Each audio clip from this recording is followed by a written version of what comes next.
Olá pessoal, tudo bem? Aqui é o professor Lucas, sejam todos bem-vindos aqui a esse curso do mês do Mileto Academy, esse mini curso onde eu vou trazer um tema um pouco mais, é um tema contemporâneo, só que não tão atrelado à filosofia, mas que que nós juntos vamos fazer uma reflexão. O tema é: iremos um dia colonizar Marte? Né? Eu, como professor de filosofia, talvez não tenha uma propriedade tão absurda para falar sobre isso. Né? Afinal, eu não sou astrofísico, nem físico, mas o objetivo é a gente raciocinar juntos, né, sobre a questão da colonização e principalmente fazer uma análise histórica sobre o colonialismo. Né? Bem, quando a gente fala em querer colonizar Marte, a primeira pessoa que vem na nossa cabeça, obviamente, é o Elon Musk. Né? O Elon Musk, o fundador da SpaceX, né? Da Tesla e da SpaceX, da Neuralink, dono do Twitter, ou seja, o cara que agora é o X, né? O Elon Musk ele tem um objetivo muito ambicioso, que é tornar a colonização de Marte uma realidade. Né? Então, ele acredita que a humanidade deve se tornar uma espécie multiplanetária. Para quê? Para minimizar o risco existencial e ter vamos dizer assim, com base a um certo senso de aventura, né? Então, para isso, o Elon Musk ele propõe, né, um plano que inclui o uso de grandes foguetes, né, explosões nucleares e uma infraestrutura para transportar milhões de pessoas para lá. Né? Obviamente não é uma questão tão simples como a gente obviamente já sabe, né? Mas que quando a gente fala... Existe uma série de problemáticas, né? Como eu disse, eu não sou físico nem astrofísico, então não estou aqui para explicar em detalhes a respeito sobre as dificuldades, né? Tanto na parte da atmosfera de Marte, quanto todas as dificuldades científicas, né? Mas o grande esforço que isso resultaria, né, tem até inclusive um outro debate, né, para tornar a nossa espécie uma espécie multiplanetária e assim a gente conseguir, vamos dizer assim, se salvar de uma eventual extinção na Terra, né, será que então não seria mais plausível a gente usar todos esses recursos e toda essa tanto tempo, dinheiro, energia, recursos naturais, recursos tecnológicos como um todo para aplicar no nosso próprio planeta, né? A questão da água, né? Tem água em Marte, cada vez mais, está crescendo cada vez mais tecnologias, por exemplo, de dessalinização da água, né? Do oceano. Então, algo que há algumas décadas atrás, não digo nem tantas décadas assim, mas anos atrás, todo mundo dizia que as nações entrariam em guerra por causa de água, né? É algo que já não existe mais, porque equipamentos de dessalinização, ou seja, você retirar a água do mar, que é extremamente não infinita, óbvio, como nenhum recurso, mas obviamente abundante ao extremo, retirar essa água do mar e transformá-la em água potável, já existem equipamentos e tecnologia que faz isso em larga escala, né? Então, muito provavelmente, a gente não vai ter, como muitos imaginavam há uns anos atrás, guerra entre nações por causa de água doce, né? Porque os recursos tecnológicos para dessalinizar água são e estão cada vez evoluindo mais, né? O Elon Musk ele acredita, né, que é possível começar aí a transportar milhares de pessoas entre a Terra e Marte em breve, né? E ele também acredita o quê? Que em algum momento Marte pode ser o lar de uma colônia autossustentável, né? De até 1 milhão de pessoas. Pode ser um pensamento talvez muito futurista, ou à frente de seu tempo. Daqui a alguns anos as pessoas irão rir do Elon Musk ou o verão como um profeta do futuro, né? No entanto, o próprio Elon Musk ele admite o quê? Que esse cronograma ambicioso, né, e que não será de maneira alguma fácil, né? Ele tem assim inúmeras ele tem, falando com o meu staff aqui, ele tem aí inúmeras possibilidades onde haverá sim uma grande dificuldade, principalmente no quesito material, né? E mais do que isso, no quesito humano, né? O quesito humano, porque você pode ter o máximo de tecnologia sendo desenvolvida, mas ainda assim o fator humano será aquilo que mais pega, vamos dizer assim, né? Então, obviamente, não será tão simples, né? Mas talvez seria redundante a gente falar, não será tão simples. Talvez para os grandes navegadores, né, no início, quer dizer, na pré-expansão marítimo-comercial, também não era nada simples. O comércio transoceânico, e foi exatamente isso que aconteceu, não só o comércio, mas as próprias colonizações, que é onde a gente vai chegar lá, né? Mas, como eu falei, o Elon Musk ele acredita que a colonização de Marte é fundamental para a sobrevivência da humanidade em caso, por exemplo, de uma terceira guerra mundial, de uma eventual terceira guerra mundial, onde provavelmente seria um conflito nuclear, né? Diferente do que foi a primeira e a segunda, né? Já com uma tecnologia bélica avançada, mas a base era a pólvora e não a bomba atômica, né? Não os conflitos nucleares, né?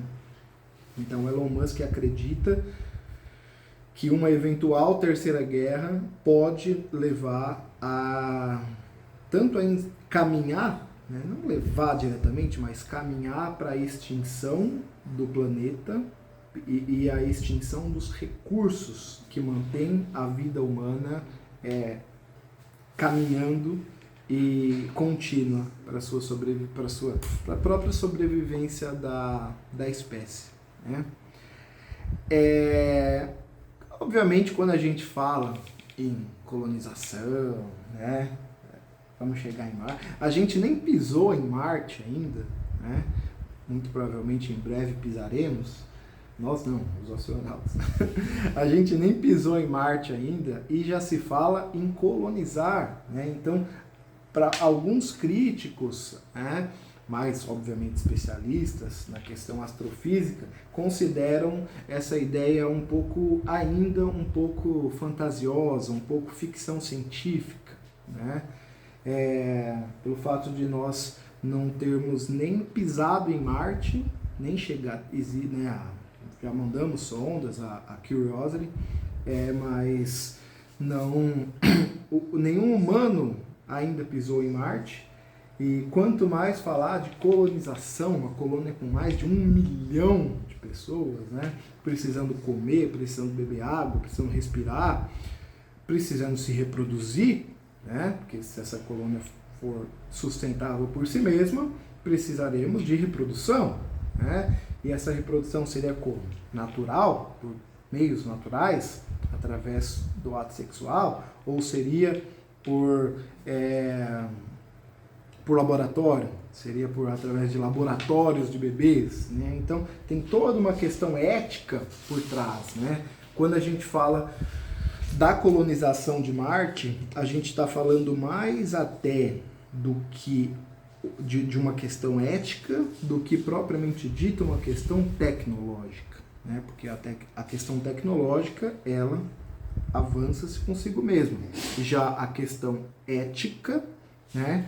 Ela necessita de um debate para que possa realmente chegar-se a uma síntese, né?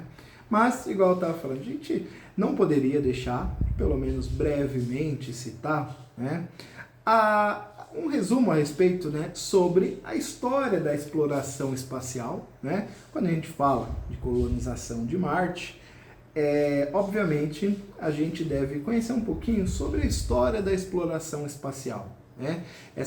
A jornada, né, de todo o esforço humano para que fosse necessário lançamentos de sondas, foguetes, telescópios, né, para que a gente pudesse analisar os mistérios do cosmos um pouco mais de perto, né, sair um pouco dos nossos observatórios e lunetas e realmente chegar um pouquinho vamos dizer assim, num sentido até poético, né, explorar o espaço sideral, né?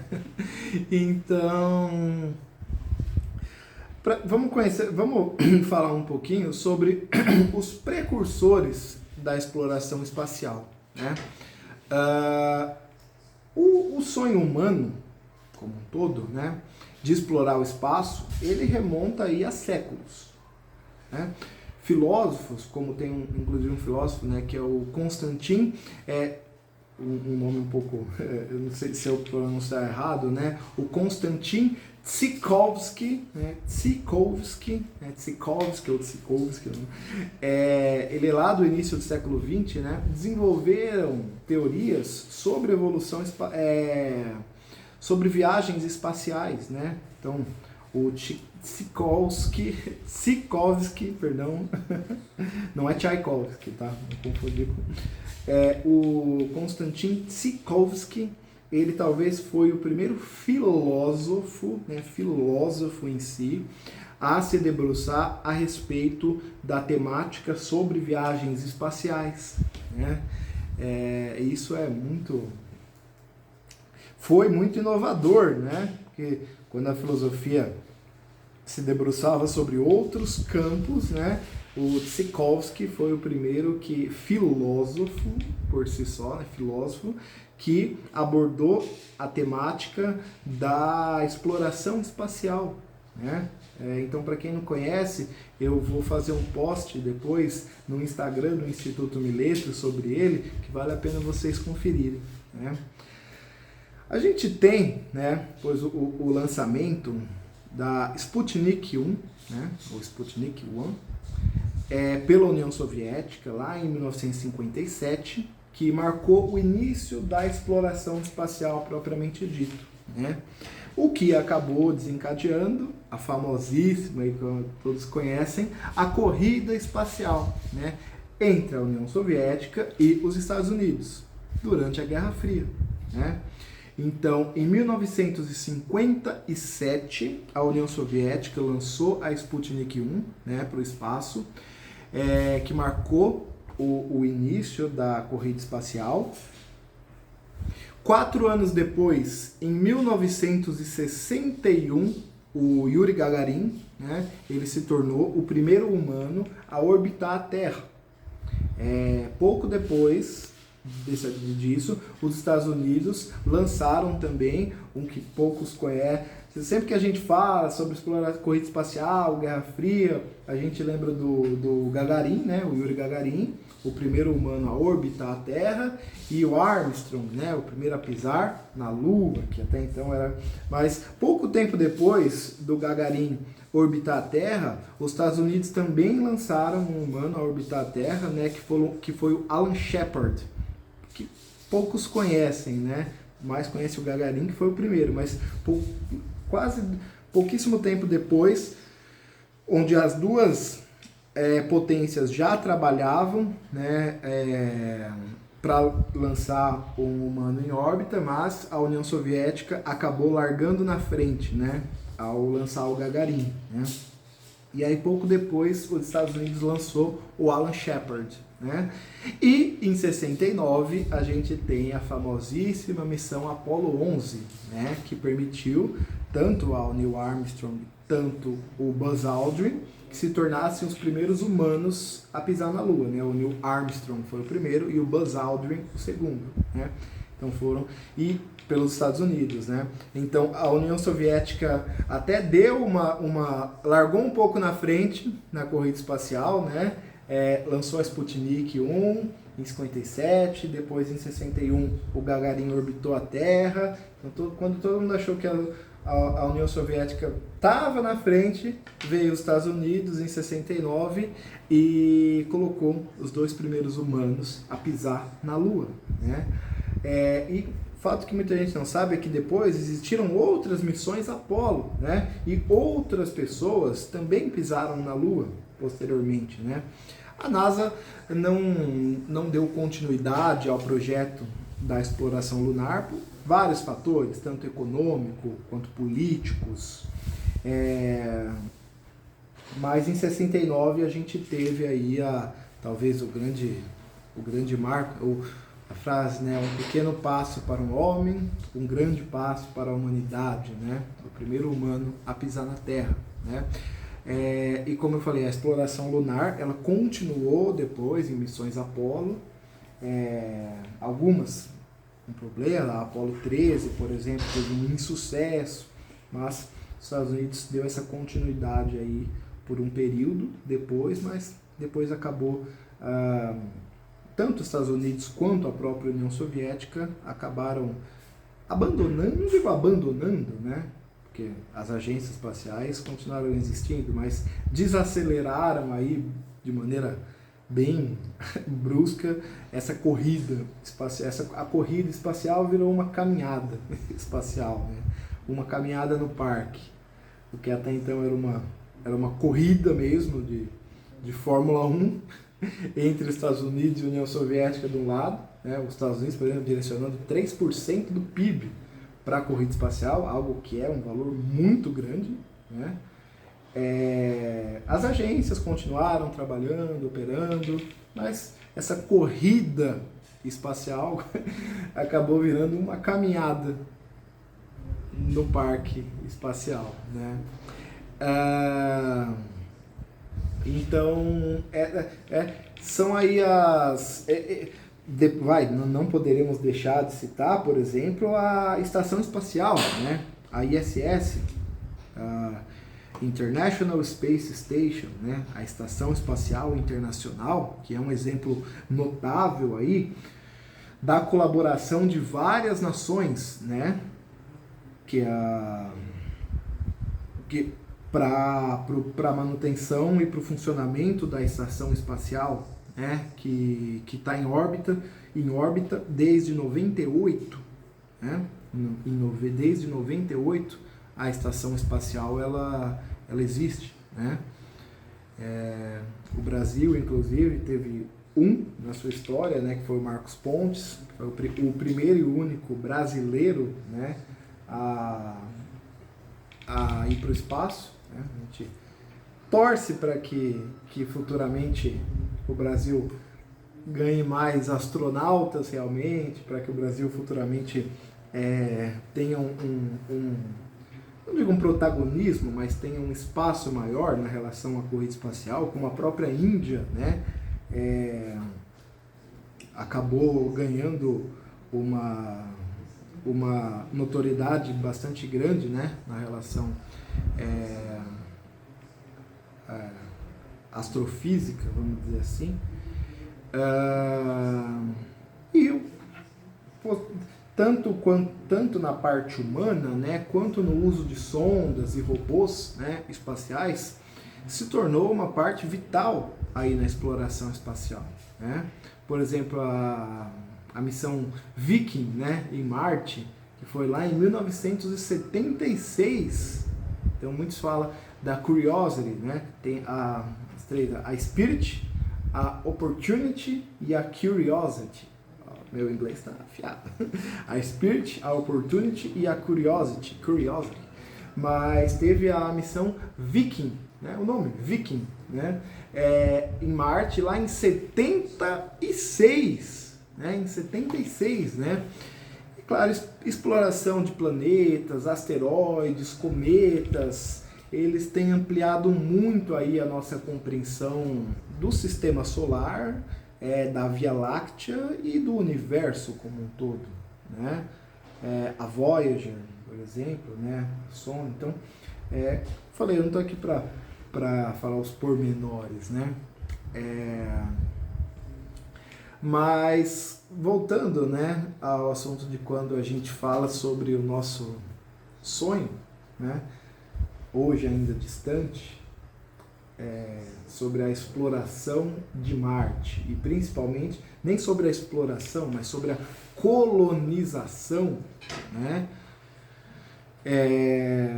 E principalmente quando a gente vê uma mudança, né, no sentido econômico, porque quando a gente falou da corrida espacial e até hoje das missões, tanto do envio de sondas quanto de tecnologia, a gente fala de agências, né? Agências governamentais. Então quem mandou tanto o Gagarin na órbita da Terra quanto o Buzz Aldrin e o Armstrong para a Lua foram as agências de seus respectivos países, né? E hoje a gente já vê uma empresa privada, né, que é o do Elon Musk, a SpaceX, e também a Blue Origin, do Jeff Bezos, encabeçando aí, vamos dizer assim, essa ideia, esse projeto da colonização de Marte, né?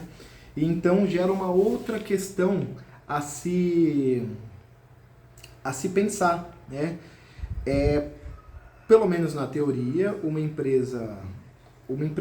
uma agência, né, governamental teria como objetivo fins científicos, políticos, obviamente, como foi na época da corrida espacial, mas o fomento, né, do desenvolvimento tecnológico por parte das agências governamentais teriam, pelo menos deveriam ter, fins científicos.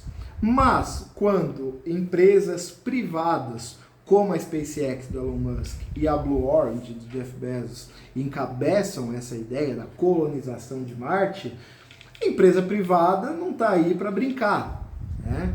Ou seja, o objetivo é econômico. Então, seria realmente essa exploração e essa colonização de Marte, né?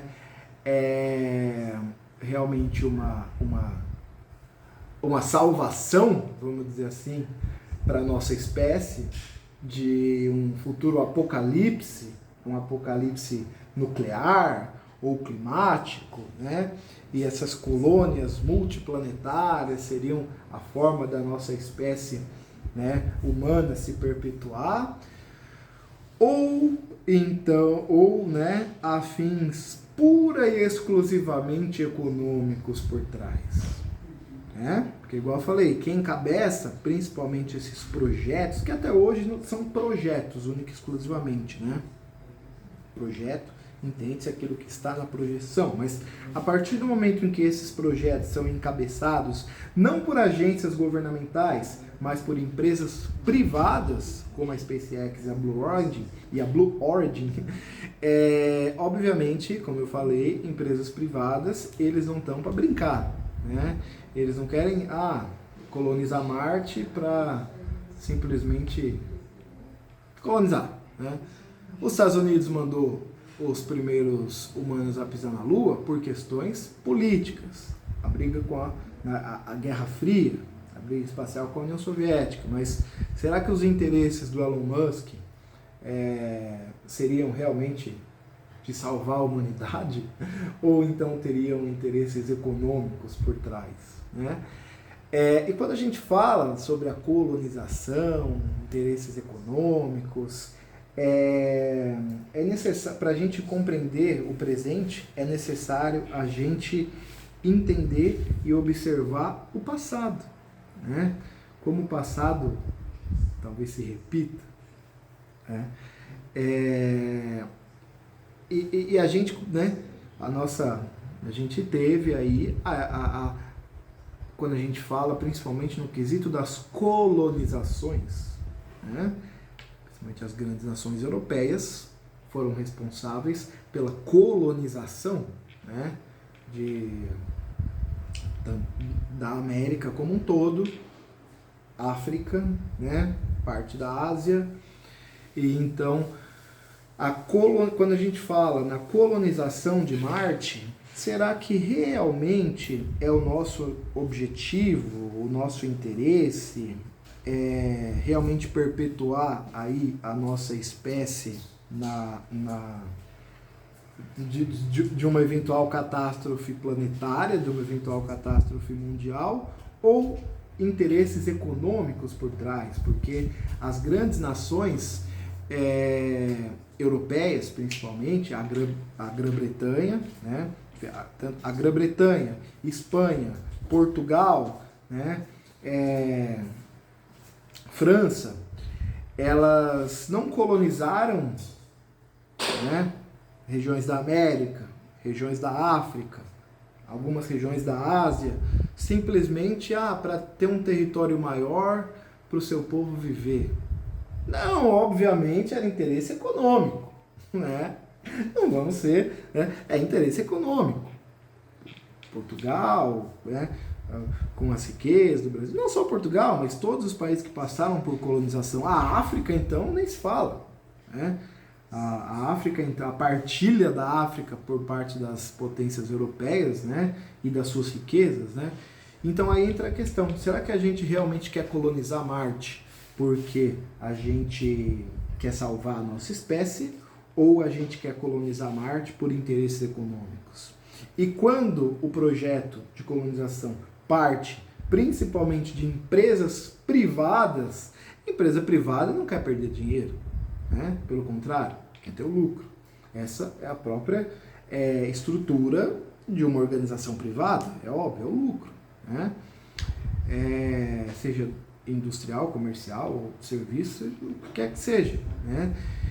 E Elon Musk, Jeff Bezos, eu tenho certeza que eles não querem perder bilhões de dólares simplesmente para vamos para Marte lá e vamos dar um rolê em Marte, né? Obviamente há interesses econômicos por trás. E até que ponto esses interesses econômicos podem ser relevantes no que tange ao a nossa configuração social, né? Por exemplo, a vontade do homem de colonizar, né? A vontade do homem de colonizar. Ele é um tema complexo e, obviamente, multifacetado, né? A colonização pode ser vista aí como uma forma de, vamos falar no sentido mais histórico, de expansão territorial, né? Exploração de recursos naturais, busca por novas oportunidades econômicas, como foram, né, econômicas, religiosas e até políticas, né? E entre outras razões, né? Então, a história da colonização, principalmente da América, vamos falar da América, né, onde nós estamos, que foi em sua totalidade colonizada, né? América do Sul, Portugal, Espanha, né? América Central também, o Colombo, o primeiro lugar que ele chegou foi na América Central, mas depois dos Estados Unidos e Canadá, e a gente tem aí a Grã-Bretanha, França, Espanha, Portugal, Holanda e outras grandes potências marítimas, né, que acabaram estabelecendo colônias nas Américas, né, e iniciou-se aí com a chegada do ser humano ao continente, né, e em época que era ainda, vamos dizer assim, não totalmente determinada pela ciência, mas pela economia, né? Então, quando a gente fala aí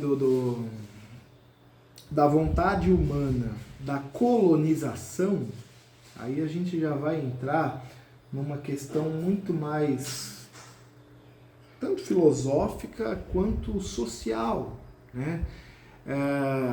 Durante milhares de anos desenvolveram-se aí colonizações por todos os continentes, né? Tanto na América quanto na América, a gente vê os astecas, os maias, os incas, tanto algo que teve origem até então tribal, né?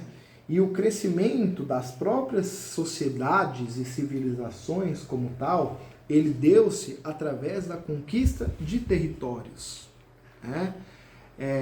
Ele deu-se aí através da conquista de territórios, né? Depois, quando da expansão marítimo-comercial, essa conquista territorial, ela foi transoceânica, né? Então, a Grã-Bretanha, por exemplo, né, que é uma ilha pequena, minúscula, né, lá na região oeste, da Europa, né, lá que beirando o Atlântico Norte, conseguiu colônias que simbolizavam, não sei, agora não me lembro o número, uma porcentagem absurda do próprio globo terrestre, né? Territórios em sua totalidade inteiros, como o Canadá, né? Que só o Canadá teve colônia francesa também, mais lá na parte onde hoje é a região de Quebec, né? Mas quando a gente olha a colonização britânica, né? O Canadá, que por si só já é, sei lá, 5, 6, 7 vezes maior do que, se não mais ou menos, do que o próprio território britânico, né? Mas o Canadá, regiões da América Central, né? Principalmente ilhotas, né? Que até hoje, tanto que quando a gente pega um atlas e a gente vê o mapa de algumas ilhas, por toda a região, tanto pelo Caribe, quanto na Ásia, quanto o mapa de algumas ilhotas, que são nações, né? Geralmente tem o desenho britânico do lado, igual tem na Nova Zelândia, na bandeira da Nova Zelândia, a bandeira da Austrália, né? Que é a bandeirinha da Grã-Bretanha lá no topo, pequenininha, e geralmente no centro uma outra figura, né? E dezenas de bandeiras hoje, principalmente dessas ilhotas, possuem aí o símbolo britânico lá do lado, né? Então, olha a colonização britânica. A gente olha, Canadá, gigantesco, ilhas ao redor de todo o globo, tanto no Caribe quanto no Pacífico, as próprias Malvinas, né? As Malvinas com a Argentina, né? Mais recente, né? Mas por quê? Porque o objetivo britânico era atingir basicamente o globo com suas colônias, né? Tanto que a frase o sol nunca se põe no Império Britânico, né? Então a gente tinha o Império Britânico no Canadá, nas ilhotas, regiões da América Central, a Jamaica, por exemplo, e aí a gente olha a África, muita colônia na África, a África do Sul, talvez a mais característica, e aí agora a gente já vai mais para a Oceania, praticamente a Oceania inteira, né? A Austrália, a Nova Zelândia, algumas regiões da Ásia, enfim, como a frase mesmo dizia, né? O Império Britânico é onde o sol nunca se põe, né? Então, e por que a Grã-Bretanha simplesmente colonizou? Foi para mandar os seus moradores para lá? O território britânico estava em perigo? Não.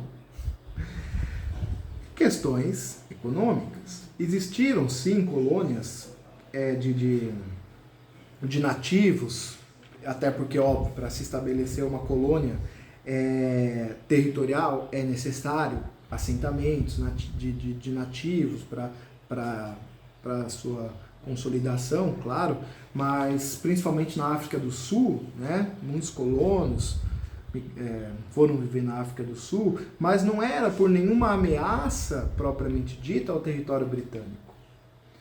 Era simplesmente por motivos econômicos, políticos também, mas em suma econômicos. E aí, voltando para o nosso tema, quando a gente fala realmente a gente vai colonizar Marte, então será que é realmente o nosso planeta, né, está correndo realmente esse risco de ser extinto, né?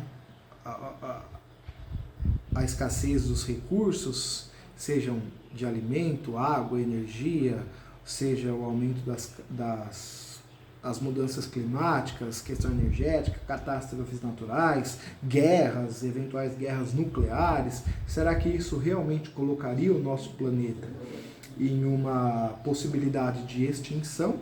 Ou essa corrida espacial, essa nova corrida espacial 2.0, né, feita hoje em suma por essas empresas privadas, como a SpaceX do Elon Musk e a Blue Origin do Jeff Bezos, teriam razões exclusivamente econômicas. E se fossem econômicas, de que modo? Né? Ao que tudo indica, não existem marcianos. Né?